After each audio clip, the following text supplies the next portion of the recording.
അമ്മച്ചിയുടെ ഈ ബഹളം കേട്ട് നാട്ടുകാരെല്ലാം ഓടിക്കൂടി, ഭയങ്കര ജനക്കൂട്ടം. ഒടുവിൽ അമ്മച്ചി നാട്ടുകാരോട് ചില ആമ്പിള്ളേരുടെ പേര് വിളിച്ച് ചോദിച്ചു, നിനക്കൊക്കെ കഴിവത്തില്ലോടാ പോയി പോലീസിനെ വിളിച്ചുകൊണ്ട് വരാൻ, ഇങ്ങനെയുള്ള കുറെ എണ്ണം ഇപ്പൊ ഇറങ്ങിയിട്ടുണ്ട് പരിപാടിയാണെന്ന് പറഞ്ഞ് കാശ് വാങ്ങിച്ചുകൊണ്ട് പോകാൻ, പോയി പോലീസിനെ വിളിച്ചുകൊണ്ട് വരാൻ പറഞ്ഞു. അപ്പൊ ഇവര് നോക്കി നിൽക്കുക, ഇതെന്തുവാ കാണണമല്ലോ. സാധാരണഗതിയിൽ ഈ പെണ്ണ് കഥ തുറന്ന് പുറത്തിയാടിയിട്ടുണ്ട്, ഇങ്ങനെ നിൽക്കാറില്ല. അപ്പൊ എന്തോ പരിപാടി ഉണ്ടായി നിൽക്കുന്നതെന്ന് ഇവർക്കെല്ലാം മനസ്സിലായി. അവരിങ്ങനെ ഇത് കാണാൻ നിൽക്കുക. ഒടുവില് ഇതിനൊരു ഭൂതമാണെന്ന് മനസ്സിലായി.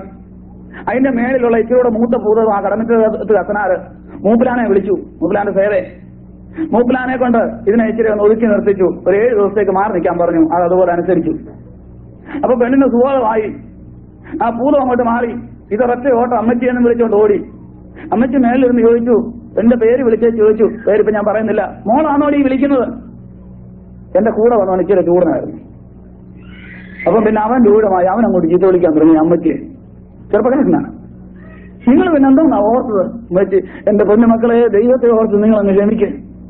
ഞാൻ അറിഞ്ഞില്ല നിങ്ങളാ ഇതും കൊണ്ട് വന്നതെന്ന്. എനിക്കറിയത്തില്ലായിരുന്നു. ഞാൻ ഓർത്ത് മുസ്ലിയാരാണ്ട് വരുന്നെന്നാ. ദയവായിട്ട് ക്ഷമിക്കണേ എന്നൊക്കെ പറഞ്ഞ് അമ്മച്ചി സംസാരിച്ചു. ഞാൻ പറഞ്ഞു, പോട്ടടൂ, പ്രായമുള്ള ഒരു അമ്മച്ചിയല്ലേ, ഇച്ചിരി ചീത്ത പറഞ്ഞാലും സാരമില്ല, അതൊക്കെ അങ്ങനെ ഉണ്ടാകും എന്നൊക്കെ പറഞ്ഞ് ആ രംഗത്ത് നിന്ന് ഞങ്ങൾ ആ പരിപാടി കഴിഞ്ഞ് പോരുന്നു. ആ സംഭവം എന്തിനാണ് ഞാൻ പറഞ്ഞതെന്ന് പിന്നീട് ഞാൻ ഒടുവിൽ ഓർപ്പിക്കാം. കൽക്കട്ടയിൽ ചെന്ന് അവിടെയും ചികിത്സകളൊക്കെ ആയി. മാർവാടിയുടെ അടുത്ത് ചെന്നപ്പോൾ കേരളത്തിലെ ദൈവങ്ങളുടെ വേഷം മാറി. ഇന്നലെ ഞാൻ ഓർപ്പിച്ചതുപോലെ പുറകിൽ ഒരു വാല് കൂടെ കെടുത്തു. അവിടെ ഹനുമാൻ എന്ന പേരിൽ സേവ അറിയപ്പെട്ടു. മാർവാടികളുടെ ദൈവം ഹനുമാനാണ്. അതിന്റെ മുൻപിലാണ് ആളുകൾ വന്ന് വണങ്ങുന്നത്. അത് പറഞ്ഞെങ്കിൽ മാത്രമേ അവർക്ക് വിശ്വാസമാകത്തുള്ളൂ. മറ്റേ ദൈവങ്ങളൊന്നും പറഞ്ഞാൽ അവർക്ക് വിശ്വാസം വരത്തില്ല. അങ്ങനെ വന്നപ്പോൾ എനിക്ക് ധാരാളം പണം വരുവാൻ തുടങ്ങി. അവരോട് ഇങ്ങനെ പ്രശ്നങ്ങളൊക്കെ പറയാൻ തുടങ്ങി. കാര്യങ്ങളെല്ലാം വിശദീകരിച്ചു. ഒടുവിൽ പിന്നെ അവിടുത്തെ ഒരു മാർവാടി കമ്പനിയിൽ തന്നെ എന്നെ അവിടുത്തെ ഒരു ജോലിക്കാരനായിട്ട് അവർ അംഗീകരിച്ചു. ജോലി ഇതാണ്, ബിസിനസിന് പോകണോ പോകണ്ടായോ, ഇന്ന് യാത്ര ചെയ്യണോ ചെയ്യണ്ടായോ, ഈ കാര്യങ്ങളൊക്കെ പറഞ്ഞു കൊടുക്കുന്ന പരിപാടിയാണ് ജോലി. ഇതിന് എത്ര ലാഭം വരും, ഇതിന് പോയാൽ നഷ്ടം വരുമോ, ഇതൊക്കെ ആയിരുന്നു അന്ന് എന്റെ ജോലി. നാളുകൾ കഴിഞ്ഞു. എന്റെ ജ്യേഷ്ഠൻ അവിടെ വന്ന് അബുദാബിയിലേക്ക് ജോലിക്കായിട്ട് കടന്നുപോയി. 1980 ആരംഭഘട്ടം ഞാൻ ഒരിക്കല് ജോലിക്കായിട്ട് ഈ ഓഫീസിലേക്ക് പോവുകയാണ്.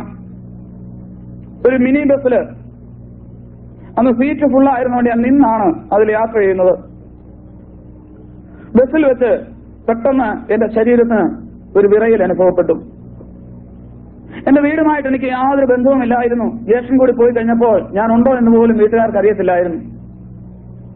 ജ്യേഷ്ഠൻ അവിടെ ഉണ്ടായിരുന്നപ്പോൾ അദ്ദേഹം വിവരങ്ങളൊക്കെ എഴുതി അറിയിച്ചിരുന്നു. ഞാൻ വിചാരിച്ചു ശരീരം വിറച്ചപ്പോൾ ഏതോ പുതിയ സേവകൾ വരികയായിരിക്കും. ഞാൻ അതിനുവേണ്ടി അന്ന് എന്റെ കയ്യിലുണ്ടായിരുന്ന 3 മോതിരങ്ങളുണ്ടായിരുന്നു. ആ മോതിരത്തിലെ പ്രധാന മോതിരത്തിന്റെ കല്ലിൽ തൊട്ടുകൊണ്ട് ഈ സേവകളുമായിട്ട് ആശയവിനിമയം നടത്താൻ ഞാൻ അതിനുവേണ്ടി തയ്യാറായി. എന്നാൽ അത് സേവയല്ല എന്ന് അപ്പോൾ എനിക്ക് ബോധ്യമായി. പെട്ടെന്ന് എന്റെ ശരീരം മിനിറ്റുകൾക്കകം വിയർത്തു. ഞാൻ ധരിച്ചിരുന്നതായ വസ്ത്രം മുഴുവൻ നല്ലതുപോലെ നനഞ്ഞു. എന്നാൽ ചില മിനിറ്റുകൾക്ക് അത് വീണ്ടും ഉണങ്ങി.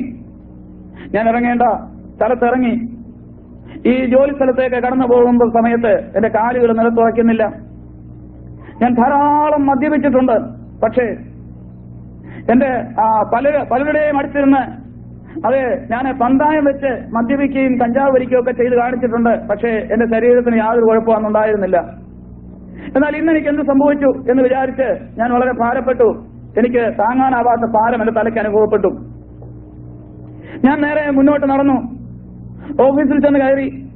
എന്റെ പ്രകൃതം കണ്ടപ്പോൾ തന്നെ എന്നോട് അദ്ദേഹം ചോദിച്ചു, എന്തെങ്കിലും അസുഖം തോന്നുന്നുണ്ടോ? ഞാൻ പറഞ്ഞുണ്ട്, എനിക്കെന്തോ നല്ല സുഖമില്ലെന്ന് പറഞ്ഞു.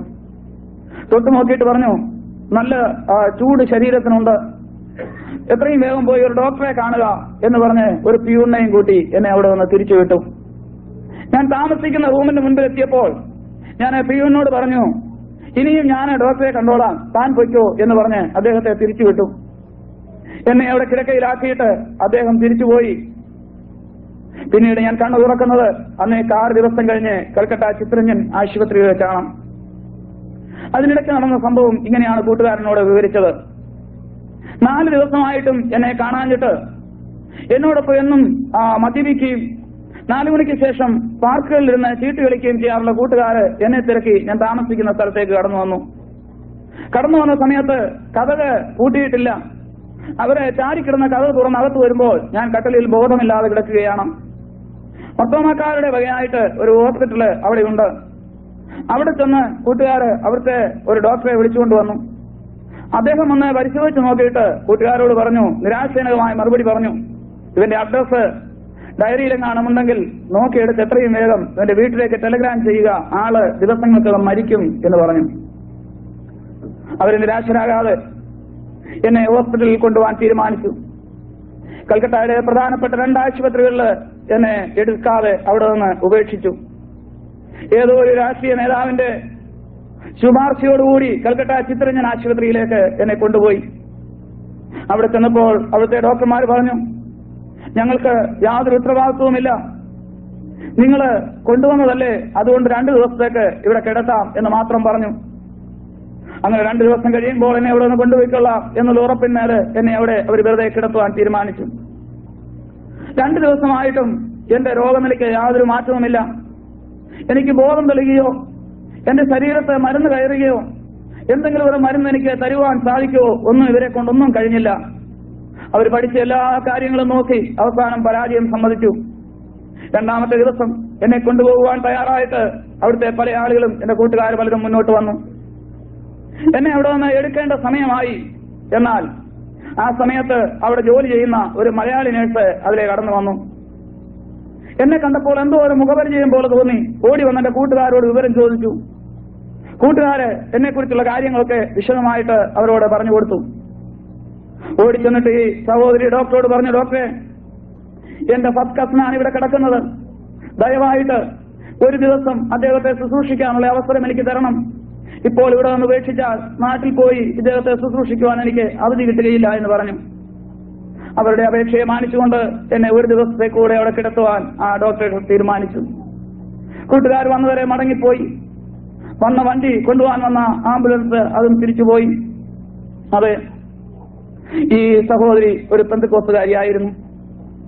ഇവർ ഓടിച്ചെന്ന് വേറൊരു സിസ്റ്ററെ കൂടെ വിളിച്ചു. അവർ 2 പേരും അവധിയെടുത്തു. എന്റെ മുറിയിൽ കടന്നു വന്നിരുന്ന് കഥ കടച്ചിട്ടിരുന്ന് ദൈവത്തിന്റെ സന്നിധിയിൽ മുട്ടിന്മേലിരുന്ന് കണ്ണുനീരൊഴുക്കുവാൻ തുടങ്ങി. ദൈവമേ, ഈ ചെറുപ്പക്കാരന്റെ ജീവനെ നീ എടുക്കരുത്, ഒരിക്കൽ കൂടി ലോകത്തിനവനെ നൽകണമേ എന്ന് പറഞ്ഞ് ഒരു വളരെ കണ്ണുനീരോട് പ്രാർത്ഥിക്കുവാൻ തുടങ്ങി. ഞാൻ കിടക്കുന്ന മുറിയിൽ അവരുടെ കണ്ണുനീര് ധാരധാരിയായി വീഴുവാൻ തുടങ്ങി. പ്രാർത്ഥന കഴിഞ്ഞു. പിറ്റേ ദിവസം അവർ പ്രാർത്ഥിച്ചു. അന്ന് ഉച്ചയ്ക്ക് ശേഷം 4 മണിക്കാണ് എന്നെ അവിടെ നിന്ന് കൊണ്ടുപോകേണ്ടത്. എന്നെ കൊണ്ടുപോകാനുള്ള സമയമായി. അതുവരെ എനിക്ക് മാറ്റമൊന്നും ആയിട്ടില്ല. ഞാൻ കണ്ടിട്ടുണ്ട് മെഡിക്കൽ കോളേജിൽ നിന്നൊക്കെ ഡെഡ് ബോഡി കൊണ്ടുപോകുമ്പോൾ നമ്മുടെ നാട്ടില് ഏതോ ഒരു തരം ആ കാർഡ് എഴുതി ആ കഴുത്തിൽ ഇങ്ങനെ തൂക്കിയിട്ടിരിക്കുന്നത് ഞാൻ ശ്രദ്ധിച്ചിട്ടുണ്ട്. അതുപോലെ ഒരു കാർഡ് എഴുതി അവർ എന്റെ കഴുത്തിലും തൂക്കിയിട്ടു. എന്നാൽ എന്നെ എടുക്കേണ്ട സമയമായപ്പോൾ അത്ഭുതം എന്ന് പറയട്ടെ, ഞാൻ കണ്ണു തുറന്നു. കണ്ണു തുറക്കുമ്പോൾ എനിക്ക് മനസ്സിലായി, ഞാൻ വീട്ടിലല്ല കിടക്കുന്നത്, ഏതോ ഹോസ്പിറ്റലാണ്. ഡോക്ടർമാരുടെ ചുറ്റുമുണ്ട്, നേഴ്സുമാർ പലരുമുണ്ട്. കൂട്ടുകാരെല്ലാം എന്നെ ഇങ്ങനെ അതിശയത്തോടെ നോക്കി നിൽക്കുകയാണ്. എനിക്ക് എന്താണ് സംഭവിച്ചതെന്ന് സത്യം പറഞ്ഞാൽ എനിക്കറിയത്തില്ല. ഒരു ഡോക്ടറോട് ഇങ്ങനെ സംസാരിക്കുന്ന ഞാൻ മനസ്സിലാക്കി, ഇവൻ എന്തോ പറഞ്ഞിട്ട് അന്ത്യവാചകം പറഞ്ഞിട്ട് മരിക്കാൻ പോകുകയാണ്. അപ്പോൾ എനിക്ക് മനസ്സിലായി, ഇതെന്റെ അവസാന നിമിഷങ്ങളാണല്ലോ. എനിക്കെന്താണ് സംഭവിച്ചിരിക്കുന്നതെന്ന് എനിക്ക് യാതൊരു അറിവുമില്ല. അല്പം വെള്ളം ചോദിക്കണമെന്ന് എനിക്ക് ആഗ്രഹമുണ്ട്. പക്ഷേ എന്റെ നാവെടുത്ത് സംസാരിക്കുവാൻ കഴിയുന്നില്ല. എന്റെ കണ്ണുകൾ പോലും തുറന്നു പിടിക്കുവാനുള്ള ശക്തിയില്ലാതെ ചില നിമിഷങ്ങൾക്കകം തന്നെ എന്റെ കൺപോളുകൾ തന്നെ അടഞ്ഞു. അപ്പോൾ ഞാൻ തീരുമാനിച്ചു, ഞാൻ മരിക്കുകയാണ്. ആരൊക്കെയോ അവിടെ നിന്ന് കരയുന്നത് ഞാൻ കേട്ടു. ഞാൻ ഓർത്തു, ആരുമില്ലാത്ത ഈ പട്ടണത്തിൽ വന്ന് എനിക്ക് വേണ്ടി കരയുവാൻ ഇവിടെ ആരാണുള്ളത്? അരമണിക്കൂർ കഴിഞ്ഞുപോയി എന്ന് തോന്നുന്നു. ഡോക്ടർമാർ ഇപ്രകാരം പറഞ്ഞു, ഇവനുടനെ മരിക്കുകയില്ല, ബോധം തെളിഞ്ഞിട്ടുണ്ട്, അതുകൊണ്ട് 2 ദിവസം കൂടെ ഇവിടെ കിടക്കട്ടെ എന്ന് പറഞ്ഞിട്ട് അവരവിടെ നിന്ന് കടന്നുപോയി. പിന്നീട് ഈ സഹോദരിമാരുടെ പ്രാർത്ഥനാ ശബ്ദം എനിക്ക് വ്യക്തമായി കേൾക്കുവാനിടയായി തീർന്നു. രാത്രി 8 മണിയായപ്പോൾ അവർ പ്രാർത്ഥന കഴിഞ്ഞ് എന്റെ മുറിയിൽ നിന്ന് എഴുന്നേറ്റ് പോയി. എനിക്ക് കിടക്കയിൽ ഒന്ന് തിരിഞ്ഞു കിടക്കുവാനോ ഒന്ന് ചലിക്കുവാനോ നിവൃത്തിയില്ലാതെ ഞാൻ കിടക്കുകയാണ്. എന്റെ വലത്തുകയോ വലത്തുകാലോ ഒന്നും ചലിക്കുന്നില്ല. എന്റെ വലത്ത് കണ്ണിന്റെ കാഴ്ചയും എന്റെ വലത്തുകയുടെ കേൾവിയും നഷ്ടപ്പെട്ടതായിട്ട് എനിക്ക് അനുഭവത്തിൽ അറിയാം. ഞാൻ അവിടെ കിടന്നുകൊണ്ട് ഇങ്ങനെ പല കാര്യങ്ങളും ചിന്തിച്ചു. ഞാൻ പലരെ ചികിത്സിച്ച് സുഖമാക്കിയിട്ടുള്ള ആളാണ്. പല ഭ്രാന്തര് എന്റെ ചികിത്സയിൽ സുഖമായിട്ടുണ്ട്. പല പല രോഗികൾക്ക് അങ്ങനെ സുഖം കിട്ടിയിട്ടുണ്ട്. എനിക്കെന്താണ് ഇത് സംഭവിക്കുവാൻ കാരണം എന്ന് വിചാരിച്ച് ഞാൻ ഭാരപ്പെട്ടിട്ട് ഞാൻ സേവകളെ വിളിക്കാൻ തീരുമാനിച്ചു. വലത്ത് കൈ ചലിക്കുവാൻ ശക്തിയില്ലാഞ്ഞതുകൊണ്ട് എന്റെ ഇടത്ത് കൈയുടെ വിരലുകൾ കൊണ്ട് തന്നെ എന്റെ ആ മോതിരം നീക്കി അതിന്റെ കല്ലിൽ ഞാൻ എന്റെ പെരുവിരലെ തൊട്ടു. സേവകളെ മനസ്സിൽ ധ്യാനിച്ചു. ഈ ലോകത്തിന്റെ ദൈവങ്ങളെന്ന് പറഞ്ഞ് മനുഷ്യൻ കണ്ണാടിക്കൂടുകളിൽ പ്രേമിട്ട് വെച്ച് ആരാധിക്കുന്ന സേവകൾ എന്റെ കട്ടിലിന്റെ രണ്ടു വശത്തുമായിട്ട് വന്ന് അണിനിരന്നു.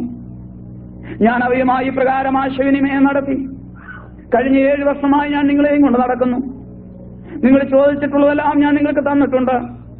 നിങ്ങൾ പറഞ്ഞ പത്യങ്ങളെല്ലാം ഞാൻ അനുസരിച്ചിട്ടുണ്ട്. നിങ്ങൾ മൂലം എന്റെ മാതാപിതാക്കളെയും എന്റെ സഹോദരങ്ങളെയും ഞാൻ വെറുത്തു. എനിക്ക് വീടോ നാടോ എല്ലാം നഷ്ടമായി. വേണ്ടപ്പെട്ടവരാരും എനിക്കിന്നില്ല. അവരെ പോലും ഉപേക്ഷിച്ച് നിങ്ങളുടെ പുറകെ വന്നപ്പോൾ എന്നെ ഈ ആരുമില്ലാത്ത പട്ടണത്തിൽ കൊണ്ടുവന്നിട്ട് എന്നോട് ഇങ്ങനെ ചെയ്യുവാൻ ഞാൻ നിങ്ങളോട് എന്ത് ദോഷം ചെയ്തു എന്ന് ചോദിച്ചു. ഈ ലോകത്തിന്റെ ദൈവങ്ങളുടെ മറുപടി പ്രകാരമായിരുന്നു: നിന്നെ രക്ഷിക്കണമെന്ന് ഞങ്ങൾക്ക് ആഗ്രഹമുണ്ട്. പക്ഷേ നിന്റെ കട്ടിലിന്റെ അടുത്തേക്ക് കടന്നു വരുവാൻ കഴിയാതെ വണ്ണം ആരോ 2 വ്യക്തികള് നിന്റെ കട്ടിലിന്റെ ഇരുവശത്തുമായിട്ട് നിൽക്കുന്നു എന്ന് പറഞ്ഞു. ഞാൻ അവരോട് ചോദിച്ചു, ഈ ലോകത്തിൽ നിങ്ങൾക്ക് ബന്ധിക്കുവാൻ കഴിയാത്ത ഏതെങ്കിലും ഒരു ശക്തി ഉണ്ടോ? എന്താണെങ്കിലും അവയെ മാറ്റിയിട്ട് എന്നെ രക്ഷിക്കൂ എന്ന് പറഞ്ഞപ്പോൾ അത് സാധ്യമല്ല എന്ന് പറയുകയും 2 വശങ്ങളിലേക്കും ഇവ ഓടി മറയുകയും ഒന്നിച്ചായിരുന്നു. എനിക്ക് മനസ്സിലായി, ജീവിതത്തിൽ ഒരിക്കൽ പോലും ഇനി ഇതെന്റെ അടുക്കലേക്ക് മടങ്ങി വരാതെ വണ്ണമാണ് പോയിരിക്കുന്നത്. എന്താണ് ഇതിനിടയ്ക്ക് നടന്നിരിക്കുന്ന സംഭവം എന്ന് എനിക്കൊന്നും മനസ്സിലാകുന്നില്ല. എന്റെ ബാലിശമായ മനസ്സിൽ ഞാനപ്പോൾ ചിന്തിച്ചു, ആരോ ശക്തനായ മന്ത്രവാദി എനിക്കെതിരെ ക്ഷുദ്രം ചെയ്ത് എന്റെ ശക്തി ഇല്ലാതാക്കാൻ നോക്കിയിരിക്കുകയാണ്. എന്നാൽ ഇനി പിന്നിൽ പോലെ ഒരു ചിന്ത എന്റെ ഹൃദയത്തിൽ കൂടി കടന്നുപോയി. നിനക്കെതിരായി ആരും മന്ത്രവാദം ചെയ്തിരിക്കുന്നതല്ല. നിന്റെ മാതാപിതാക്കളും സഹോദരങ്ങളും വിളിക്കുന്ന ദൈവം ജീവിക്കുന്ന ദൈവമാണ്. ആ ദൈവം നിന്നെ ഈ വിഗ്രഹങ്ങളിൽ നിന്ന് വിടുവിക്കുവാനായിട്ട് അവരുടെ കണ്ണുനീര് കണ്ടുകൊണ്ട് തന്റെ ദൂതന്മാരെ കാവൽ നിർത്തിയിരിക്കുകയാണ് എന്നൊരു ചിന്ത എന്റെ ഹൃദയത്തിൽ കൂടി കടന്നു വന്നു. അതിനു മുമ്പ് ഞാൻ എന്റെ ബാല്യത്തിൽ പലപ്പോഴും പള്ളികളിൽ കടന്നു എന്ന് ഞാൻ കൊച്ചുകുട്ടിയായിരിക്കുമ്പോൾ ദൈവമേ എന്ന് വിളിച്ചിട്ടുണ്ടെങ്കിലും വാസ്തവമായ ഒരു ശക്തി ഉയരത്തിലുണ്ടോ എന്ന് ഞാൻ പലപ്പോഴും മനസ്സിൽ സംശയിച്ചിരുന്നു. എന്നാൽ ഞാൻ കൊണ്ടു നടക്കുന്ന വിഗ്രഹങ്ങളാണ് സാക്ഷാൽ ദൈവങ്ങളെന്ന് ഞാൻ ധരിച്ചിരുന്നു. അത് എന്നെ അങ്ങനെ ധരിപ്പിച്ചിരുന്നു. എന്നാൽ അന്ന് രാത്രി എന്റെ ഹൃദയത്തിന്റെ ആഴത്തിൽ നിന്ന് ഞാൻ ആ കട്ടിലിൽ കിടക്കയിൽ കിടന്നുകൊണ്ടൊരു വിളി വിളിച്ചു: ദൈവമേ, ഇനി നീ എനിക്കൊരു കാലം ശേഷിപ്പിക്കുന്നെങ്കിൽ ഒരു കാലത്ത് ഞാൻ വിഗ്രഹങ്ങളുടെ പിന്നാലെ പോകുകയില്ല. എന്റെ മാതാപിതാക്കളോടും സഹോദരങ്ങളോടും ചേർന്ന് അവര് സേവിക്കുന്ന ദൈവത്തെ ഞാൻ സേവിച്ചു കൊള്ളാം എന്നൊരു തീരുമാനം അന്ന് രാത്രി ഞാൻ എടുത്തു. അല്പനിമിഷങ്ങൾക്ക് ശേഷം ആ സഹോദരിമാര് വീണ്ടും എന്റെ മുറിയിൽ കടന്നു വന്നിരുന്ന ശത്രുഗണം ഒന്നാകവേ ചെങ്കടലിൽ മുങ്ങിപ്പോയെന്നുള്ള പാട്ടുപാടി ദൈവത്തെ ആത്മാവിൽ ആരാധിക്കുന്നത് കേൾക്കുവാൻ എനിക്കിടയായി തീർന്നു. ഒരു കാലത്ത് അന്യഭാഷയുടെ ശബ്ദം ഞാൻ വെറുത്തവനായിട്ട് എന്റെ വീട് വിട്ടു പോയതാണ്. ഒരു കാലത്ത് എന്റെ പ്രിയപ്പെട്ടവരുടെ അന്യഭാഷയിൽ ആരാധിക്കുന്നത് കേൾക്കുന്നത് എനിക്ക് വലിയ പുച്ഛമായിരുന്നു. എന്നാൽ അന്ന് ഈ ആരാധനയുടെ ശബ്ദം കേട്ടപ്പോൾ എന്റെ ഹൃദയത്തിലേക്ക് എന്തോ ഒരു വലിയ സന്തോഷം കടന്നു വരുന്നത് പോലെ എനിക്ക് തോന്നി. ആ രാത്രി കഴിഞ്ഞു. പിറ്റേ ദിവസം ഉച്ചയ്ക്ക് ശേഷം ഡോക്ടേഴ്സ് ഒന്നിനെ പരിശോധിച്ചു. ഏകദേശം 8 ഡോക്ടർമാരുണ്ടായിരുന്നു. അരമണിക്കൂർ നേരത്തെ നീണ്ട പരിശോധനയ്ക്ക് ശേഷം അതിലെ പ്രധാന ഡോക്ടർ ഇപ്രകാരം പറയുന്നത് ഞാൻ കേട്ടു: ഇവൻ മരിക്കയില്ല, പക്ഷെ ഇവന്റെ വലത്തുവശം തളർന്നുപോയി. ഇനി ജീവിതത്തിൽ ഒരിക്കലും ഇവൻ എഴുന്നേറ്റ് നടക്കുകയില്ലെന്ന് പറഞ്ഞു. ഞാൻ ഉറങ്ങുകയാണെന്ന് വിചാരിച്ചാണ് അവരിത് പറഞ്ഞത്. എന്നാൽ ഞാൻ ഉറങ്ങുകയല്ലായിരുന്നു. എന്റെ കണ്ണുകൾ നിറഞ്ഞൊഴുകാൻ തുടങ്ങി. പിടിച്ചു കെട്ടിയിട്ടിട്ട് അനേക വടികൾ ഒടിയുന്നത് വരെ അടിച്ചിട്ടും കണ്ണുനീര് വരാത്ത എനിക്ക് അന്ന് എന്റെ കണ്ണുകൾ നിറഞ്ഞൊഴുകി. എനിക്ക് മനസ്സിലായി, എനിക്ക് ചലിക്കുവാൻ കഴിയാത്തതിന്റെ രഹസ്യം ഇതാണല്ലോ, എനിക്ക് എഴുന്നേൽക്കുവാൻ കഴിയാത്തതിന്റെ രഹസ്യം ഇതാണല്ലോ. തളർവാദത്തിന്റെ ഭീകരത എനിക്കറിയാം. അതെ, കേവലം 22 വയസ്സ് പ്രായമുള്ള ഒരു ചെറുപ്പക്കാരൻ തളരുക എന്ന് പറഞ്ഞാൽ ഇനി ജീവിതത്തിൽ എത്ര കാലം ശേഷിച്ചിരിക്കുന്നുവോ അത്രയും കാലം ഈ രോഗത്തിനടിമയായിട്ട് സ്വന്തം അമ്മ പോലും വെറുക്കുന്ന ഒരു രോഗമാണ് തളർവാദം എന്ന് പറയുന്നത്. ആരുടെയെങ്കിലും 2 പേരുടെ ആശ്രയമില്ലാതെ ഞാൻ എങ്ങനെ ജീവിക്കും? എത്ര നാളിങ്ങനെ കഴിയുമെന്ന് വിചാരിച്ച് ഞാൻ അവിടെ കിടന്ന് കണ്ണുനീരൊഴുക്കി. എന്നാൽ ആ സമയത്ത് തന്നെ ആ കണ്ണുനീരിൽ കുതിർന്ന് ഞാൻ എന്റെ ദൈവവുമായിട്ടൊരു ഉഭയസമ്മതം ചെയ്തു. ദൈവമേ, ഇനി നീ എനിക്ക് ആരോഗ്യത്തോടെ ഒരു കാലം ശേഷിപ്പിക്കുന്നെങ്കിൽ ദൈവത്തിന്റെ വചനവുമായിട്ട് വിഗ്രഹാരാധികളുടെ ഇടയിലേക്ക് ഇറങ്ങിച്ചെന്നിട്ട് ഞാൻ നിനക്കെതിരായി എവിടെയൊക്കെ പ്രവർത്തിച്ചിട്ടുണ്ടോ ആ സ്ഥലങ്ങളിലെല്ലാം കടന്നിയെന്ന് അത് വിഗ്രഹത്തെ സേവിക്കുന്ന അറിയാത്ത അനേക ജനങ്ങളുടെ ഇടയിൽ ഇറങ്ങിച്ചെന്നിട്ട് എന്റെ അനുഭവരെ അറിയിച്ചു കൊള്ളാം, എന്നെ ഒരിക്കൽ കൂടി എഴുന്നേൽപ്പിക്കണമേ എന്നെ ഹൃദയം പൊട്ടി ഞാൻ ദൈവത്തോട് പ്രാർത്ഥിച്ചു. എനിക്ക് വേണ്ടി വീണ്ടും അവധിയെടുത്ത് സഹോദരിമാര് 3 ദിവസം ഉപവസിച്ച് പ്രാർത്ഥിച്ചുകൊണ്ടിരിക്കുകയായിരുന്നു. അവരുടെ ഉപവാസ പ്രാർത്ഥന തീരുന്ന അന്ന് 4 മണിയായപ്പോൾ എന്തോ ഒരു ശക്തി ലഭിച്ചതുപോലെ ഞാൻ കട്ടിലിൽ എഴുന്നേറ്റിരുന്നു. എനിക്കെന്ത് സംഭവിച്ചെന്ന് എനിക്ക് തന്നെ അറിയത്തില്ല. ഞാനിരിക്കുന്ന അതേ ഒരു ശബ്ദം കേട്ടുകൊണ്ട് ഒരു സഹോദരൻ നോക്കിയപ്പോൾ തളർന്നു കിടന്ന് ഞാൻ എഴുന്നേറ്റിരിക്കുന്നു. ഒരു ഗ്ലാസ് പാലെടുത്തുകൊണ്ട് വന്ന് എന്റെ നേരെ നീട്ടി എനിക്ക് പിടിച്ചു തരുവാൻ തുടങ്ങി. അപ്പോൾ ഞാൻ എന്റെ 2 കൈകൾ കൊണ്ടത് വാങ്ങിച്ചു. ആ സമയത്ത് എന്റെ വലത്ത് കൈയും വലത്തുകാലും നല്ലതുപോലെ വിറയ്ക്കുന്നുണ്ടായിരുന്നു. ഞാൻ ആ പാല് കുടിച്ചു തീർത്തതിന് ശേഷമായി എന്നെ പിടിക്കുവാൻ വന്ന സഹോദരിയോട് വേണ്ട എന്ന് പറഞ്ഞിട്ട് ഞാൻ തന്നെ കട്ടിലിൽ പിടിച്ച് എന്റെ ഇടത്തുകാൽ ആദ്യം നിലത്ത് കുത്തി. അതിനുശേഷം ഒരു കാലത്ത് ഞാൻ ദൈവമക്കളെ കളിയാക്കി പറയാറുണ്ടായിരുന്ന സ്തോത്രം എന്ന വാക്ക് വളരെ ആത്മാർത്ഥതയോടുകൂടെ ഉച്ചരിക്കും. എനിക്ക് മനസ്സിലായി ആ വാക്കിൽ വലിയ വിടുതലുള്ളതാണ്. സ്തോത്രം സ്തോത്രം എന്ന് പറഞ്ഞുകൊണ്ട് ഞാൻ എന്റെ 2 കാലുകൾ നിലത്ത് കുത്തി കഥയിൽ പിടിച്ച് ഞാൻ ആ ബാൽക്കണിയിലേക്ക് ഇറങ്ങി. ഒരു കൊച്ചുകുട്ടി പിച്ച വെച്ച് നടക്കുന്നത് പോലെ ഞാൻ മുന്നോട്ട് ചൂടുകൾ വെച്ചു. ആ സമയത്ത് എന്നെ പരിശോധിക്കുവാനായിട്ട് ഡോക്ടർമാർ കയറി വരുന്ന സമയമാണ്. എന്നെ പരിശോധിക്കുന്ന പ്രധാന ഡോക്ടർ ഒരു ബംഗാളിയാണ്. അദ്ദേഹം പാശ്ചാത്യ നാടുകളിൽ നിന്ന് പല ഡിഗ്രികൾ എടുത്തിട്ടുള്ള ഒരു വ്യക്തിയായിരുന്നു. ഞാൻ നടന്നു നീങ്ങുന്നത് കണ്ടുകൊണ്ട് എന്റെ ചലനം വീക്ഷിച്ചുകൊണ്ട് ഞാൻ തന്നെയാണോ എന്നറിയുവാൻ എന്തോ അത്ഭുതം കണ്ടതുപോലെ അദ്ദേഹം വീഴ്ച നോക്കി നിന്നു. ചില സെക്കൻഡുകൾ ഒരു ജീവശവത്തെ പോലെ നിന്നതിന് ശേഷം സ്വബോധം വീണ്ടെടുത്തിട്ടെന്നതുപോലെ വളരെ ഉച്ചത്തിൽ ഇപ്രകാരം അദ്ദേഹം അലറി, ജീസസ് ക്രൈസ്റ്റ് ഈസ് ലിവിംഗ്. യേശു ക്രിസ്തു ജീവിക്കുന്നു എന്ന് ഇംഗ്ലീഷിൽ അദ്ദേഹം വളരെ ഉച്ചത്തിൽ വിളിച്ചു പറഞ്ഞു. ആ ശബ്ദം കേട്ടുകൊണ്ട് അടുത്ത മുറികളിൽ കിടന്ന രോഗികളും അവരെ ശുശ്രൂഷിക്കുവാൻ വന്ന ആളുകളും അവിടുത്തെ ജോലിക്കാരും ഓടി വന്നു. ഒരു വീൽ ചെയർ എന്റെ അടുത്തേക്ക് കൊണ്ടുവന്നിട്ട് പറഞ്ഞു, ഇതിലിരിക്കണം, ഇനി ഒന്ന് പരിശോധിക്കണം. ഞാൻ പറഞ്ഞു, എനിക്ക് വീൽ ചെയർ വേണ്ട, എന്റെ ദൈവം എന്നെ എഴുന്നേൽപ്പിച്ച് ഞാൻ നടന്നു തരാം. അവർ പറഞ്ഞ മുറിയിലേക്ക് ഏൽപ്പിച്ച് വെച്ച് നടന്നു എന്നു. ആരും എന്നെ ഒന്ന് പിടിച്ചു നടത്തുവാൻ പോലും ഞാൻ സമ്മതിച്ചില്ല. വളരെ നേരത്തെ നീണ്ട പരിശോധനയ്ക്ക് ശേഷം അവരിപ്രകാരം തമ്മിൽ പറഞ്ഞു, തളർന്നു പോയവന്റെ ഞരമ്പുകൾ ഓരോന്നോരോന്ന് ബലം പ്രാപിച്ചുകൊണ്ടിരിക്കുകയാണ്. എന്നോട് ചോദിച്ചു, നിനക്കെന്താണ് നിന്റെ ജീവിതത്തിലുണ്ടായ അനുഭവം? എങ്ങനെയാണ് നിനക്ക് ഇത്ര പെട്ടെന്ന് ഇങ്ങനെ ഒരു സൗഖ്യം കിട്ടുമെന്ന് ചോദിച്ചു. ഞാൻ എന്റെ അനുഭവം വളരെ വ്യക്തമായിട്ട് അവരോട് പറഞ്ഞു. കണ്ണുനീരോടെ ഡോക്ടേഴ്സിനോട് പറഞ്ഞു, നിന്റെ ദൈവം നിന്നെ രക്ഷിച്ചിരിക്കുകയാണ്. ഇനി നീ തീരുമാനമെടുത്തതുപോലെ തന്നെ പോയി സുവിശേഷ വേല ചെയ്തുകൊള്ളുക. ഞങ്ങൾ ഈ നിനക്ക് യാതൊരു മരുന്നുകളും ഇവിടെ ഒന്നും തരുന്നില്ല. അന്നേക്ക് 2-3 ദിവസം കൂടെ കഴിഞ്ഞിട്ട് എന്നെ അവിടെ ഒന്ന് വിടുവാൻ തന്നെ അവർ തീരുമാനിച്ചു.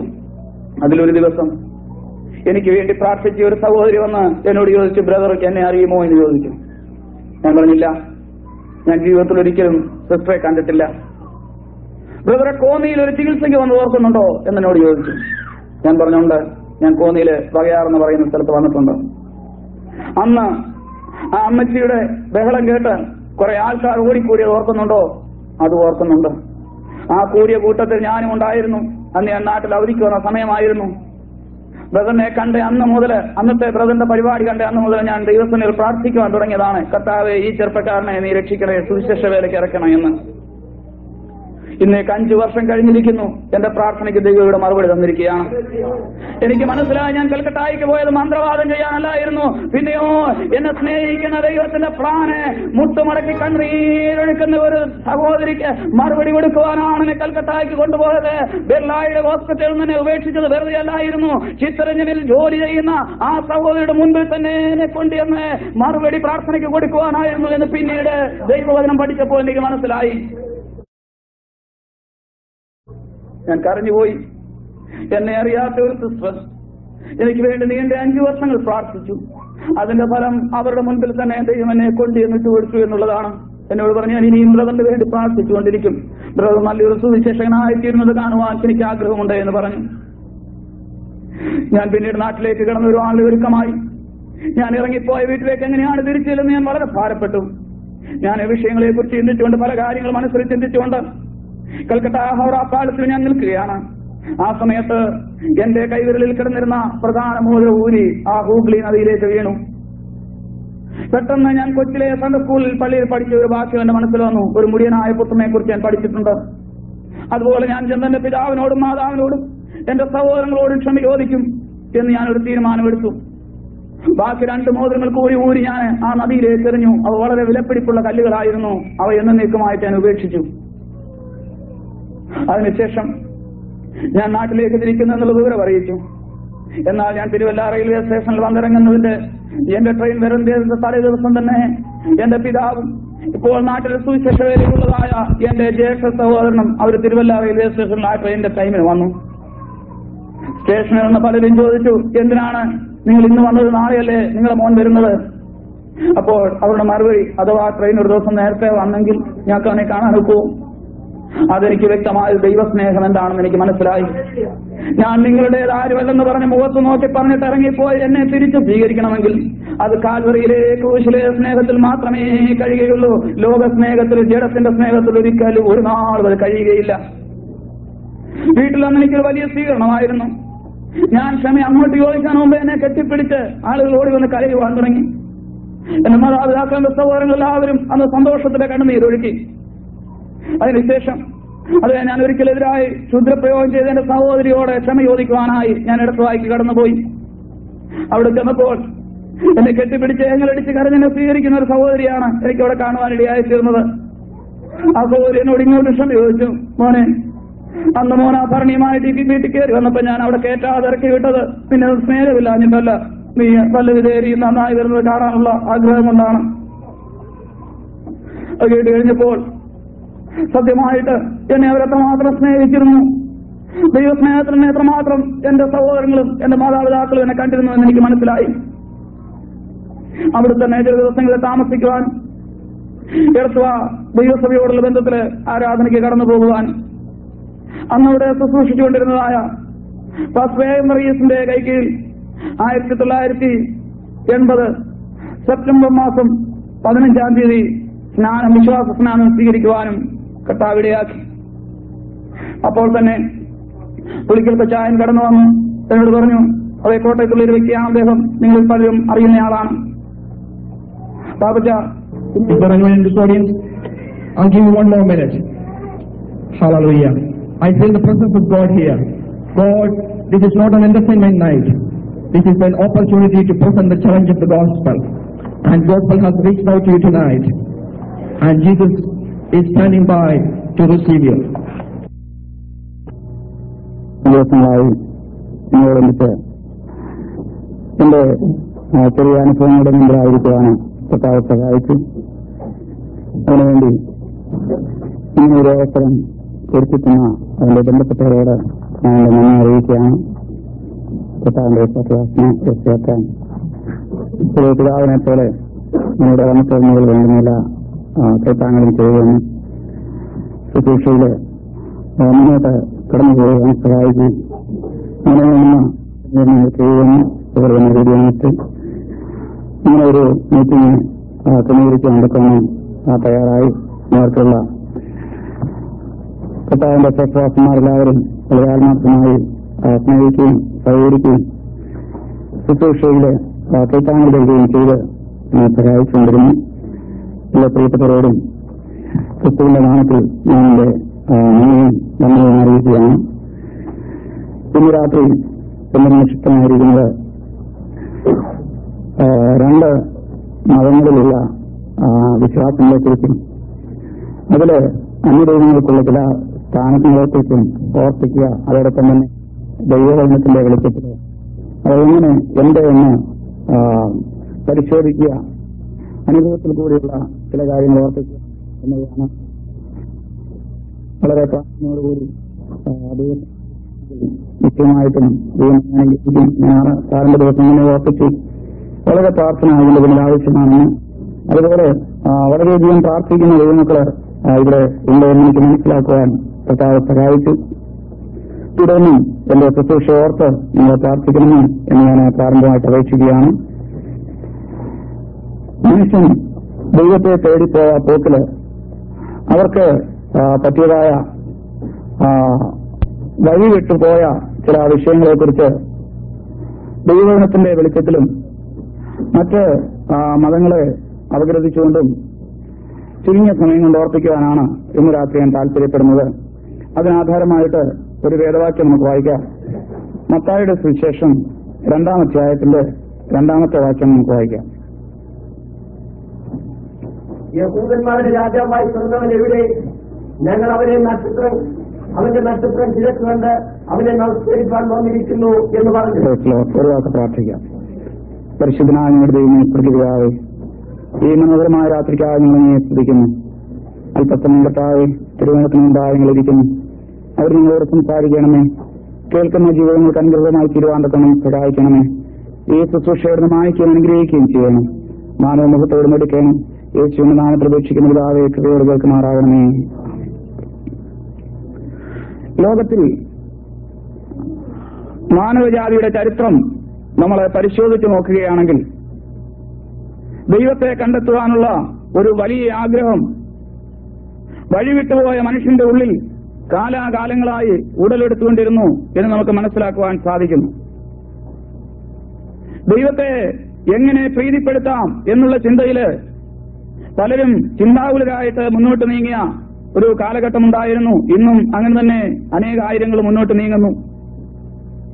വിവിധ മതങ്ങള് സാത്താൻ അതേ ഭൂമിയിലെ ഓരോ മനുഷ്യരിൽ ഓരോ രീതിയിൽ പ്രവർത്തിച്ച് അവന്റെ വലയത്തിൽ നിന്ന് ഒരു മനുഷ്യനെ പോലും സത്യദൈവത്തെ ആരാധിക്കുന്നതിന് പുറത്തുവിടാതിരിക്കുവാൻ വേണ്ടി വിവിധ മതങ്ങളുടെ ആ കെട്ടുമൂട്ടിൽ അവനെ കെട്ടിയിടുവാനായി ആദിമകാലം മുതൽ തന്നെ സാത്താൻ ശ്രമിച്ചുകൊണ്ടിരുന്നു. പല ജാതികളായി തിരിയുമ്പോൾ ഓരോ ജാതികൾക്കും ഓരോ വീടുകൾക്കും ഓരോ വ്യക്തികൾക്ക് പോലും ദൈവങ്ങളുണ്ട് എന്ന് ഇന്ന് വിവിധ ജാതികളുടെ തത്വസംഹിതകൾ പഠിച്ചാൽ നമുക്ക് മനസ്സിലാക്കുവാൻ സാധിക്കും. ഇന്ത്യയെക്കുറിച്ച് പറയുമ്പോൾ നിങ്ങൾക്ക് കേട്ടിട്ടുള്ള കാര്യമാണല്ലോ, 33 മുക്കോടി ദൈവങ്ങളെയാണ് ഭാരതീയർ സേവിക്കുന്നതെന്നാണ് അവിടുത്തെ പറച്ചില്. എനിക്ക് തോന്നുന്നത് അത്രയുമല്ല, ഏകദേശം അതിന്റെ ഒരു 10 ഇരട്ടി കൂടി ദൈവങ്ങള് ഇന്ത്യയിൽ ഉണ്ടാകാൻ സാധ്യതയുണ്ട്. എങ്ങനെ ഇതൊക്കെ മനുഷ്യജീവിതത്തിൽ സ്വാധീനം ലഭിച്ചു? വിശുദ്ധ വേദപുസ്തകത്തിൽ പറയുന്നു, വിഗ്രഹങ്ങളെ സംബന്ധിച്ച് ഭയപ്പെടേണ്ട കാര്യമില്ല. അതൊക്കെ കാലുണ്ടെങ്കിലും നടക്കുന്നില്ല, കണ്ണുണ്ടെങ്കിലും കാണുന്നില്ല, ചെവിയുണ്ടെങ്കിലും കേൾക്കുന്നില്ല, തൊണ്ട കൊണ്ട് സംസാരിക്കുന്നില്ല, ഹൃദയം കൊണ്ട് ഗ്രഹിക്കുന്നില്ല, യാതൊരു ചലനവും അവയ്ക്കില്ല എന്ന് പറയുമ്പോൾ തന്നെ അവയെ ഉണ്ടാക്കരുത് എന്ന് അമർച്ചയായി ദൈവം കൽപ്പിക്കുക. അവയെ ഉണ്ടാക്കരുത് എന്ന് അമർച്ചയായി ദൈവം കൽപ്പിക്കുവാനുള്ള ഒരു കാരണമുണ്ട്. ആ വിഗ്രഹങ്ങളുടെ മറവിൽ നിന്നുകൊണ്ട് പൈശാചിക ശക്തിക്ക് പ്രവർത്തിച്ച് അതിനെന്തോ വിഗ്രഹത്തിന് മരമുട്ടിക്കൊരു ശക്തിയുണ്ടെന്ന് മനുഷ്യന്റെ ഹൃദയത്തിലൊരു പ്രേരണ കൊടുത്തിട്ട് മനുഷ്യരെ അങ്ങോട്ട് ആകർഷിച്ച് സത്യദൈവത്തിൽ നിന്ന് മനുഷ്യനെ മാറ്റിക്കൊണ്ടുപോകുവാൻ വേണ്ടി സാത്താൻ കണ്ടുപിടിച്ചിരിക്കുന്ന തന്ത്രമാണ് വിഗ്രഹം എന്ന് പറയുന്നത്. അതുകൊണ്ട് തന്നെ ദൈവം മനുഷ്യനോട് കൽപ്പിച്ചു, അതിനെ ഉണ്ടാക്കരുത്, സേവിക്കരുത്, നമസ്കരിക്കരുത്, അവയ്ക്ക് ജീവനില്ല. എന്നാൽ അതിന്റെ പിന്നില് സാത്താൻ നല്ല നല്ല ആടുകളുടെ കുപ്പായമിട്ട് ഇരിക്കുന്ന ചെന്നായ്ക്കളെ പോലെ പ്രവർത്തിക്കുന്നു എന്ന് നമുക്ക് ദൈവവചനം പഠിക്കുമ്പോഴും കാണുവാൻ സാധിക്കും. മനുഷ്യന്റെ ജീവിത അനുഭവത്തിലും അതുതന്നെയാണ് കാണുന്നത്. അതാണ് കഴിഞ്ഞ രാത്രി ഞാൻ ചില കാര്യങ്ങൾ സൂചിപ്പിച്ചത്. ശരിക്ക് നോയമ്പ് നോക്കി ശബരിമലയ്ക്ക് പോയില്ലെങ്കിൽ പുലി കൊണ്ടുപോകും. അതുപോലെ നേർച്ച കൃത്യസമയത്ത് ദേവാലയങ്ങളിൽ എടത്തുവ, മണർകാട്, പുതുപ്പള്ളി മുതലായ സ്ഥലങ്ങളിൽ കൊണ്ട് കൊടുത്തില്ലെങ്കിൽ പാമ്പ് വരും. അപ്പോൾ തന്നെ വ്യക്തമായിട്ട് മനസ്സിലാക്കുവാൻ സാധിക്കുന്നു, ദൈവീകമല്ല. ഇസ്ലാം മതത്തിലെ ചില കാര്യങ്ങളെക്കുറിച്ച് നമ്മൾ ചിന്തിക്കുകയാണെങ്കിൽ 1973 എന്റെ പഠിത്തം മുസ്ലിമിന്റെ കൂടെയുള്ള പഠിത്തങ്ങളൊക്കെ തീരുന്നതിന് മുമ്പ്, ആ പഠനം തീരുന്ന വർഷം എന്നെ പഠിപ്പിച്ചതായ മുസ്ലിയാർ എന്നോട് പറഞ്ഞു, ഈ വർഷം റംസാൻ നോയമ്പ് നോക്കണമെന്ന് പറഞ്ഞു. എനിക്ക് ആദ്യം അത് വലിയ വിഷമമായിട്ട് തോന്നി. എങ്ങനെയാണ് രാവിലെ മുതൽ വൈകോളും അവരുടെ പ്രമാണം അനുസരിച്ച് വെള്ള നൂലിൽ നിന്ന് കറുപ്പ് നൂൽ വേർപെടുന്നത് മുതൽ കറുപ്പ് നൂലിൽ നിന്ന് വെള്ള നൂൽ വേർപെടുന്നത് വരെ, എന്ന് വെച്ചാൽ വളരെ പ്രഭാതത്തിൽ മുതൽ തന്നെ ആ ബാങ്ക് വിളിയുടെ ശബ്ദം കേൾക്കുമ്പോൾ മുതൽ സന്ധ്യയ്ക്ക് ശേഷമുള്ള ബാങ്ക് വിളിയുടെ ശബ്ദം കേൾക്കുന്നത് വരെ യാതൊരു തരത്തിലും ഭക്ഷിക്കുകയോ പാനം ചെയ്യുകയോ പുകവലിക്കുകയോ ഒന്നും ചെയ്യാതെ വളരെ ഭക്തിയോടുകൂടി ഇരിക്കണം. എനിക്കതിനെക്കുറിച്ച് അറിയത്തില്ലായിരുന്നു. എന്നാൽ ഞാൻ ആശാനോട് ചോദിച്ചു, അങ്ങനെയാണെങ്കിൽ ദൈവം പ്രസാദിക്കുമോ? ഒരു സത്യം അദ്ദേഹം എന്നെ മനസ്സിലാക്കി. അത് അള്ളാഹുവിന്റെ പ്രീതി ലഭിക്കുവാനല്ല അങ്ങനെ ചെയ്യുന്നത്. പിന്നെയോ നബി മുഹമ്മദ് നബി എന്ന പ്രവാചകൻ ഒരു പ്രത്യേക കുറ്റം ചെയ്തിട്ട് ഒളിച്ചുപോയി താനെ ഒരു ഗുഹയിൽ പാർത്തു. ആ 30 ദിവസങ്ങൾ പകല് താൻ വെള്ളം കുടിക്കുകയോ ആഹാരം കഴിക്കുകയോ ചെയ്തിരുന്നില്ല. ആ ദിവസങ്ങളെ ഓർക്കുവാൻ വേണ്ടിയാണ് ഇസ്ലാം മതം ഇന്നും തുടർച്ചയായിട്ട് ആണ്ടുതോറും റംസാൻ മാസത്തിൽ ഈ കാര്യം ചെയ്തുകൊണ്ടിരിക്കുന്നതെന്ന് പറഞ്ഞു. അപ്പോൾ ദൈവത്തെ പ്രീതിപ്പെടുത്തുവാൻ വേണ്ടിയാണ് അതൊന്ന് നേരത്തെ ഞാൻ ചിന്തിച്ചിരുന്നു. എന്നാൽ പിന്നീട് മനസ്സിലായി ചില മനുഷ്യരുടെ ഓർമ്മയ്ക്ക് വേണ്ടിയാണ്. അതേ സമയത്ത് തന്നെ ഇസ്ലാമുകൾ അവകാശപ്പെടുന്നുണ്ട് അവരെ യാതൊരു തരത്തിലും അള്ളാഹുവിനെ അല്ലാതെ വേറെ ആരെയും സേവിക്കത്തില്ല.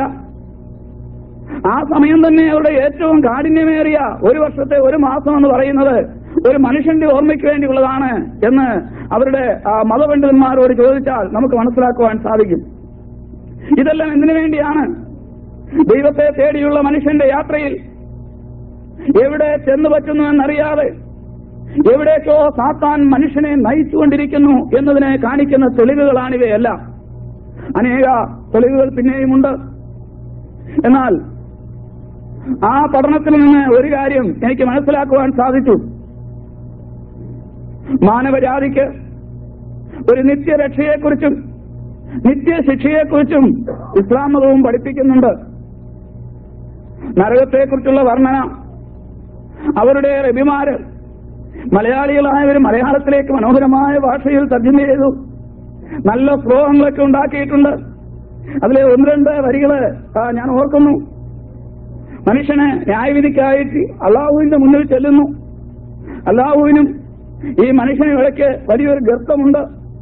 ആ ഗർത്തത്തിന്റെ ആഴമെന്ന് പറയുന്നത്, ഒരിക്കൽ പ്രവാചകൻ ഒരു കല്ലെടുത്ത് മുകളിൽ നിന്ന് സ്വർഗത്തിൽ നിന്ന്, ഇവിടുന്ന് ആ കല്ല് വന്നതെന്ന് എന്നോട് ചോദിച്ചാൽ എനിക്കറിയത്തില്ല, ഖുർആൻ എഴുതിയിരിക്കുന്ന കാര്യമാണ്. ഒരു കല്ലെടുത്ത് മുകളിൽ നിന്ന് താഴേക്കിട്ടു.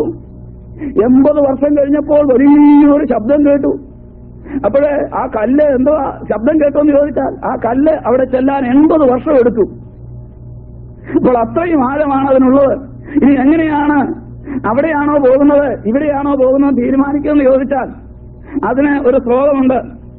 മുടിനാരേരായി കീറിയിട്ട് നെരിയ പാലം കെട്ടിയിട്ട് അതിലെ നടക്കണമെന്നല്ലേ പറയുന്നത്, മരിച്ചു ചെന്നിട്ട് അടിയിലെ കത്തുണ തീയാണേ 80,000 ചൂടാണേ, തീയിലെ കൊത്തുണ പാമ്പുകളുണ്ടവ കൊത്തി വലിച്ചു കളിക്കാണ്. നരകത്തെക്കുറിച്ചുള്ള ഒരു ചെറിയ വർണ്ണനയാണ് ഞാൻ പാടിയത്. ഒരു മനുഷ്യന്റെ തലമുടിമാര് 7 വലിച്ചു കീറിയാൽ അതിന് എന്തുമാത്രം കനമുണ്ട്. അതിന്റെ മുകളിൽ കൂടി അതിങ്ങനെ ഈ കുഴിയുടെ മുകളിൽ കൂടി അപ്പുറത്തേക്ക് പാലം പോലെ കെട്ടിയിരിക്കുകയാണ്. അതേ കൂടെ നടന്നു പോകണം. അപ്പൊ നന്മ ചെയ്ത നല്ലവരായ ആളുകൾ അവിടെ ചെന്ന് പറ്റും. അല്ലാത്തവരെല്ലാം ഈ മുടിനാരെന്ന് തന്നെ കാല് വഴി താഴോട്ട് പോകും. ഇങ്ങനെയുള്ള വർണ്ണനകളാണ്. അപ്പോൾ പല മതഗ്രന്ഥങ്ങളുടെയും അകത്തിറങ്ങി പഠിച്ചു കഴിയുമ്പോൾ മാത്രമേ അതിനകത്ത് ഒന്നുമില്ലായ്മയെ കുറിച്ച് നമുക്ക് മനസ്സിലാക്കുവാൻ സാധിക്കുകയുള്ളൂ. ആ വർണ്ണന കേട്ടപ്പോൾ തന്നെ ഒരുപക്ഷെ നിങ്ങൾക്കും ചിരി വരാം. കാരണം അങ്ങനെ പോകാനാണെങ്കിൽ ഒരു കാര്യം ചെയ്തേച്ചാൽ മതി. ഞങ്ങളുടെ ആശാനോട് പറഞ്ഞു, നല്ല അഭ്യാസികളുടെ സർക്കസില് ഫാരോ സർക്കസ് ഒക്കെ അടക്കം അതിനകത്ത് ഞാനിന്മേൽ കൂടെ നടക്കുന്നത് കണ്ടിട്ടുണ്ട്. അപ്പോൾ ഇപ്പോഴേ പരിപാടി പഠിക്കുകയാണെങ്കിൽ ചിലപ്പോ ഒത്തേക്കും. കാരണം ഒരു കുറെയൊക്കെ പിടിച്ചോണ്ട് ഇങ്ങനെ നടന്നു പോയല്ലോ. അപ്പോൾ നല്ലവരല്ല അന്നേരം അവരുടെ പ്രമാണം അനുസരിച്ച് സ്വർഗത്തിൽ ചെല്ലുന്നവൻ ആരാണ്? ഇച്ചിര അഭ്യാസം അറിയാവുന്നവർ, ഇതേ കൂടെ നടക്കാൻ അറിയാവുന്നവർ. മലപ്പുറത്തെ തങ്ങന്മാരൊക്കെയാണ് പിന്നെ രക്ഷപ്പെട്ടു. അതെന്നാന്ന് ചോദിച്ചാൽ അവരെല്ലാം ഭയങ്കര അഭ്യാസികളാണ്. അവർ ഈ ഞാനിന്മേൽ കൂടെ നടന്നു പോകുന്നവരാ. അപ്പോൾ അങ്ങനെയുള്ള വിഷയങ്ങൾ. എന്നാൽ ഒരു കാര്യം വളരെ ആത്മാർത്ഥമായിട്ട് അവർ സമ്മതിക്കുന്നതിൽ എനിക്കും സന്തോഷമുണ്ട്. 4-ാം വേദം ചെയ്യുന്ന ഒരു മാന്ത്രികനെ അവരുടെ ഒരു പുരോഹിതനാക്കരുതെന്ന് അവർ പറയുന്നുണ്ട്. പക്ഷേ എന്നെ പഠിപ്പിച്ച പുള്ളിക്കാരൻ കോട്ടയങ്ങാൽ പള്ളിയിലെ മുസ്ലിയാരായിരുന്നു. പറച്ചിലൊക്കെ ഉണ്ട്, ഉപദേശത്തിനൊന്നും കുഴപ്പമില്ല. പക്ഷേ അവരതിനെ അമർച്ചയായിട്ട് കൽപ്പിക്കുന്നുണ്ടെങ്കിലും എന്തെങ്കിലും ഒരു കാര്യം കുറുക്കുവഴിയിൽ കൂടി സാധിക്കുവാൻ മനുഷ്യൻ അതല്ലാതെ മാർഗമില്ല. അതുകൊണ്ട് ഓടി ആ വഴിയിലേക്ക് കടന്നു ചെല്ലുന്നു. ആ സമയത്ത് സാത്താന്യ ശക്തികൾ അവിടെ വെച്ച് മുതലെടുക്കുന്നു. സത്യദൈവത്തെ കണ്ടുമുട്ടാതെ വണ്ണം ഈ ലോകത്തിന്റെ ദൈവം അവിശ്വാസികളുടെ കണ്ണ് കുരുടാക്കിയിരിക്കുന്നു. എന്നാൽ അവർക്കും ദൈവസന്നിധിയിൽ ന്യായവിധിയുടെ മുൻപിൽ നേരെ നിൽക്കുവാൻ കഴിയാത്ത ചില കാര്യങ്ങളുണ്ട്. അത് പ്രധാനമായ ഒരു കാര്യം ഒരുപക്ഷെ നമുക്ക് തോന്നിയേക്കാം, അറബി രാഷ്ട്രങ്ങൾ യേശുക്രിസ്തുവിനെ കുറിച്ച് അറിയുന്നില്ല, കേൾക്കുന്നില്ല എന്ന്. എന്നാൽ ഈശാ നബി ഭൂമിയിൽ ജാതനായ ചരിത്രവും ഈശാ നബി ഉയരത്തിലേക്ക് എടുക്കപ്പെട്ട ചരിത്രവും വളരെ വ്യക്തമായിട്ട് ഖുർആനിൽ പ്രതിപാദിക്കുന്നുണ്ട്. ഒരു കാര്യം സമ്മതിക്കുന്നില്ലെന്നേ ഉള്ളൂ. അത് സമ്മതിക്കാൻ അവർക്കൊരു മടി. ഇതാണ് സമ്മതിക്കാത്ത കാര്യം. അവര് പറയുന്നത് യേശുവിന് പകരം ക്രൂശെ കയറ്റിയത് യൂദായെയാണ്. കാരണം അവിടെ ചെന്ന് കഴിഞ്ഞപ്പോ യേശു ഏതാ യൂദ ഏതാന്ന് അറിയത്തില്ലല്ലോ. അപ്പൊ രണ്ടുപേരും ഇങ്ങനെ കെട്ടിപ്പിടിച്ച് ഉമ്മൻ ചെയ്തുകൊണ്ടിരിക്കുക. അവിടെ വരെ സംഗതി വരുന്നുണ്ട്. രണ്ടുപേരും കെട്ടിപ്പിടിച്ച് ഉമ്മൻ ചെയ്തുകൊണ്ടിരിക്കുകയാണ്. അപ്പം അള്ളാഹു ആ സമയത്ത് ഈശാ നബിയെ സ്വർഗത്തിലോട്ട് അങ്ങ് എടുത്തു. അതുകൊണ്ട് ഇവർക്ക് കിട്ടിയത് പിന്നെ യൂദായെ അവനെ കൊണ്ടുപോയി ക്രൂശിച്ചു. കാരണം ദൈവത്തെ ക്രൂശിക്കാൻ ഒക്കുകയല്ലെന്ന